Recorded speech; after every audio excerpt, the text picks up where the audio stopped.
दुनिया में सबसे सुखी इंसान कौन है? हनुमान जी के मंदिर में एक ब्रह्मचारी रहते थे, जहाँ वो पूजा करते, भजन कीर्तन करते और बहुत साधारण और सामान्य तरह से जीवन जीते। एक दिन मंदिर में एक अमीर अपने नौकर चाकर के साथ आया।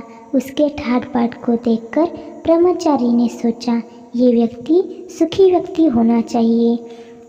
ब्रह्मचारी ने अमीर व्यक्ति से पूछा, आप काफ़ी सुखी मालूम दिखाई देते हो।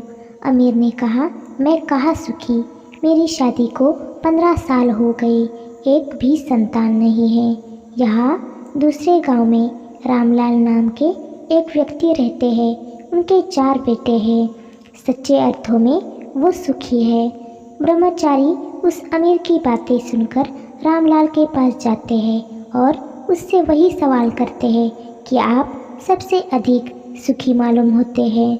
रामलाल कहता है, अरे मैं कहाँ सुखी, मेरे 4 बेटे हैं, एक भी मेरी बात नहीं सुनता, वे गलत रास्ते पर है, उन्होंने मेरा जीना हराम कर कर रखा है। रामलाल ने ब्रह्मचारी से कहा, यहाँ पास के गांव में केशवचंद नाम के एक विद्वान पंडित रहते हैं, वो सबसे अधिक सुखी है। ब्रह्मचारी उसकी बातें सुनकर केशवचंद के पास जाकर कहते हैं, सबसे सुखी आप ही मालूम होते हैं। केशवचंद उन ब्रह्मचारी से कहते हैं, मैं और सुखी, मैंने सारा जीवन साधना में लगा दिया, फिर भी 2 वक्त की रोटी नहीं जुटा पाता। केशवचंद ने आगे कहा, यहाँ पास के गांव में एक नेताजी रहते हैं जो काफ़ी अमीर है और हर तरीके से उनका दबदबा है और वे लोगों की मदद भी करते हैं। सबसे सुखी वही है। ब्रह्मचारी उन नेता के पास जाकर वही सवाल पूछते हैं कि आप सबसे सुखी मालूम होते हैं। नेताजी कहते हैं, सुखी और मैं, अभी मैं चुनाव हारा हूँ। कल जो लोग मेरी तारीफ करते थे, आज वे ही मेरी बुराई कर रहे हैं। मेरे अपने ही मुझसे दूर हो गए। ऐसा आदमी सुखी कैसे हो सकता है? नेताजी ब्रह्मचारी से आगे बोले, यहाँ दूसरे गांव में हनुमान जी का एक मंदिर है, वहाँ एक ब्रह्मचारी रहते हैं। मैं उनसे कभी मिला तो नहीं हूँ, लेकिन उन ब्रह्मचारी की पूरे गांव में चर्चा है कि सबसे सुखी वही है, आप उनसे जाकर मिलें।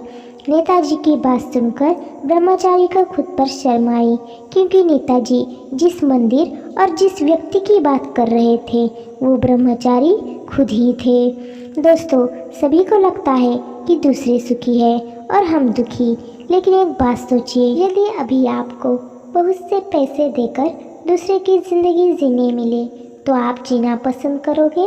अभी अचानक डॉक्टर आपसे कह दे, आपके दोनों पैर खराब हो गए, आप आज के बाद चल नहीं पाओगे, या आपकी दोनों आंखें खराब हो गई, अब आप देख ना पाओगे, या कोई ऐसा दर्द जो 24 घंटे आपके पास रहने वाला है, तो वो पैसे आपके किस काम आएंगे? आप कहोगे, मैं अपने परिचित लोगों के साथ में ही खुश हूँ।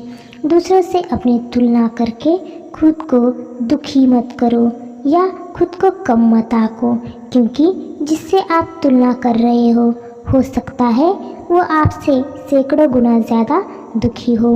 इस दुनिया में सबसे ज़्यादा सुखी आप हो, क्योंकि बहुत से ऐसे लोग होंगे जो अगले वक्त की रोटी का इंतज़ाम भी नहीं कर पाएंगे, सोने का भी इंतज़ाम नहीं कर पाएंगे, तड़प तड़प कर मर जाएंगे, क्योंकि उनका ध्यान देने वाला कोई नहीं होगा। इसीलिए आपके पास जो है उसे बेहतर बनाइए और संतुष्ट रहकर जीना सीखिए, क्योंकि संतुष्ट जगह पर ईश्वर का वास होता है। इतने खूबसूरत जीवन के लिए ईश्वर को धन्यवाद दीजिए। आशा करती हूँ ये कहानी आपको पसंद आई होगी। इस कहानी पर आपकी क्या राय है हमें कमेंट करके ज़रूर बताइए। वीडियो पसंद आई हो तो लाइक एंड शेयर कीजिए। वीडियो को देखने के लिए आपका बहुत बहुत धन्यवाद।